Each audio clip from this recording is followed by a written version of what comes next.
소리 없는 배려, 나로 인해 누군가 걱정하는 것이 더 두렵습니다. 그날 촬영장에 있던 스태프 중 그 누구도 아주 작은 디테일 하나가 분위기를 이토록 긴장시키리라고는 생각지 못했습니다. 기술적인 결함도 갑작스러운 일정 변경 때문도 아니었습니다. 그저 효정 씨의 오른쪽 팔뚝에 새겨진 작은 문신 하나 때문이었습니다. 그녀조차 그것이 카메라 앞에 서는데 이토록 큰 걸림돌이 될 줄은 미처 몰랐습니다. 효정 씨는 탈의실 거울 앞에 한참을 서 있었습니다. 탁자 위에는 꼼꼼하게 표시된 대본이 놓여 있었고 의상은 준비되었으며 촬영 일정표는 벽 모퉁이에 정갈하게 붙어 있었습니다. 오른쪽 팔뚝의 문신만 제외하면 모든 것이 완벽했습니다. 평소 일상생활에서는 옷으로 가려져 보이지 않았지만 오늘 촬영 의상이 반소매였던 탓에 그 모습이 드러나고 만 것입니다. 그것은 크거나 혐오감을 주는 문신이 아니었습니다. 그저 효정 씨가 대중 앞에 서는 것에 익숙하지 않았던 수년 전 개인적인 의미를 담아 새긴 작은 그림이었습니다. 당시 그녀는 그것을 자신만의 이정표이자 기억, 개인적인 다짐 정도로 가볍게 생각했습니다. 언젠가 이 문신 때문에 방송 출연에 제약을 받을 수도 있다는 생각은 꿈에도 하지 못했습니다. 스태프 한 명이 다가와 조심스럽게 말을 건넸습니다. 심해 부서에서 문신이 노출될 경우 특히 가족 시청 시간대에 논란이 될 수 있음을 우려한다는 내용이었습니다. 해결되지 않는다면 그날의 촬영분에서 그녀가 제외될 가능성이 높다는 통보였습니다. 누구도 그녀를 탓하지 않았고 모진 말을 내뱉지도 않았습니다. 하지만 그 뒤에 이어진 긴 침묵이 효정 씨에게는 무엇보다 무겁게 느껴졌습니다. 그녀는 잠시 시간을 달라고 정중히 부탁한 뒤 밖으로 나갔습니다. 복도의 하얀 조명은 평소보다 차갑게 느껴졌습니다. 효정 씨는 의자에 앉아 두 손을 무릎 위에 올리고 바닥을 응시했습니다. 그때 그녀의 머릿속을 채운 것은 자신에 대한 걱정이 아니라 나 때문에 모두에게 짐이 되는 건 아닐까 하는 익숙한 두려움이었습니다. 그녀는 늘 동생을 불필요한 고난으로부터 지켜주려 애썼던 오빠 박서진 씨를 생각했습니다. 그리고 두 동생이 안심하고 일할 수 있도록 뒤에서 묵묵히 모든 문제를 해결해주던 큰오빠 효영 씨를 생각했습니다.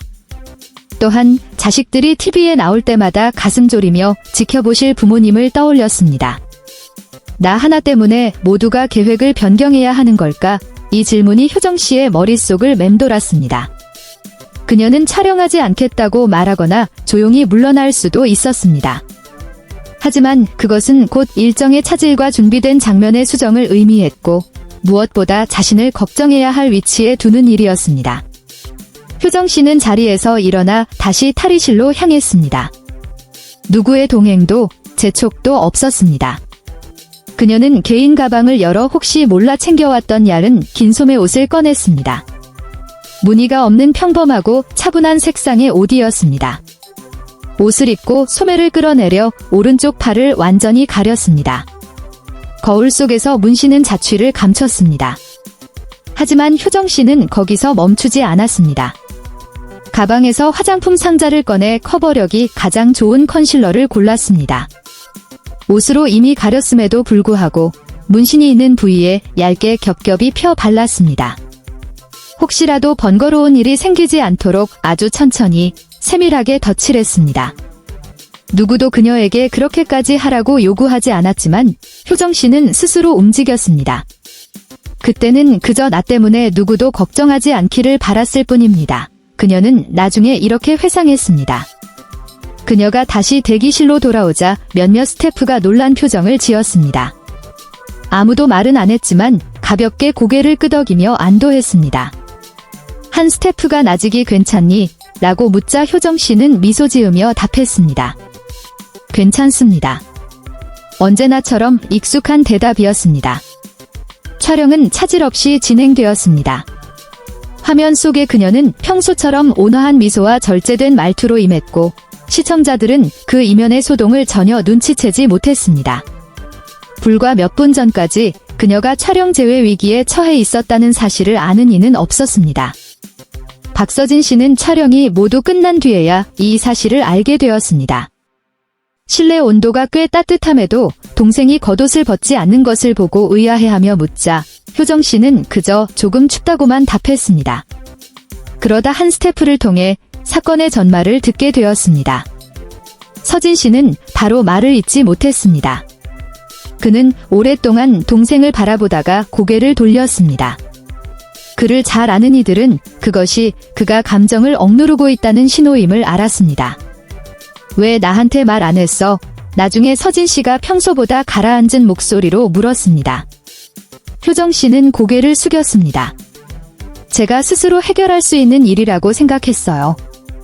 그 대답에 서진 씨는 더 이상 할 말을 잃었습니다. 그것은 동생이 지난 수년간 해온 방식이었기 때문입니다. 스스로 견디고 스스로 맞추고 누군가에게 폐를 끼치지 않으려 조용히 비켜서 있던 그 모습 말입니다. 효영 씨는 이야기를 전해 듣고 짧은 한숨을 내쉬며 말했습니다. 저 녀석은 저게 습관이 됐습니다. 그 한마디에 주변 사람들은 다시 한번 숙연해졌습니다. 효정 씨가 문신을 가린 것은 부끄러워서가 아니었습니다. 그것이 잘못된 일이라고 생각하지도 않았습니다. 다만 그녀는 자신이 서 있는 위치와 환경을 이해했고 때로는 계속 나아가기 위해 자신을 낮추는 법을 배워야 한다는 사실을 알고 있었습니다. 시청자들이 감동한 지점은 그녀가 긴 소매 옷을 입었거나 화장품을 사용했다는 사실이 아니라 그 행동 뒤에 숨겨진 이유였습니다. 비난이 두려워서가 아니라 타인에게 영향을 줄까봐 두려워하는 마음. 대중의 비위를 맞추기 위해서가 아니라 가족과 스태프들에게 짐이 되고 싶지 않은 마음 때문이었습니다. 개인의 이미지가 우선시되는 연예계에서 효정 씨의 선택은 남달랐습니다. 그녀는 이해를 요구하거나 옳고 그름을 따지지 않았습니다. 그저 묵묵히 자신을 조절하여 상황에 맞췄고 아무 일 없었다는 듯 다시 업무에 임했습니다.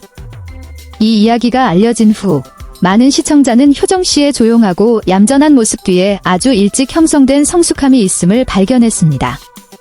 자신보다 타인을 먼저 배려하는 마음이 빚어낸 성숙함이었습니다.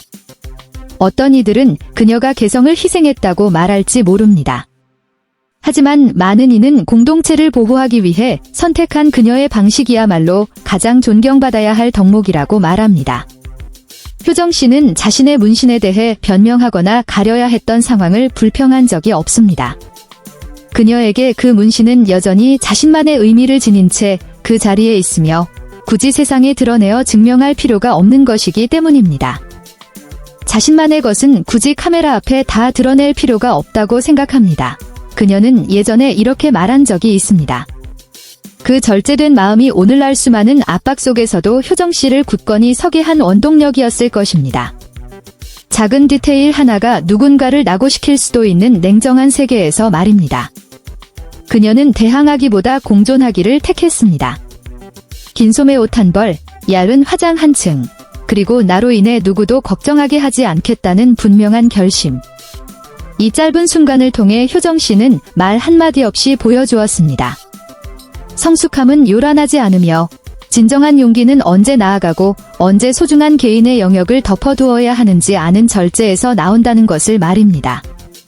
그날 이후 많은 이들은 효정 씨를 단순히 박서진의 여동생이 아닌 자신의 위치를 명확히 이해하고 자신과 주변 사람들을 모두 지킬 줄 아는 섬세하고 독립적인 한 인간으로 바라보게 되었습니다. 비록 그것이 자신의 아주 소중한 조각 하나를 조용히 가리는 일이었을지라도 말입니다.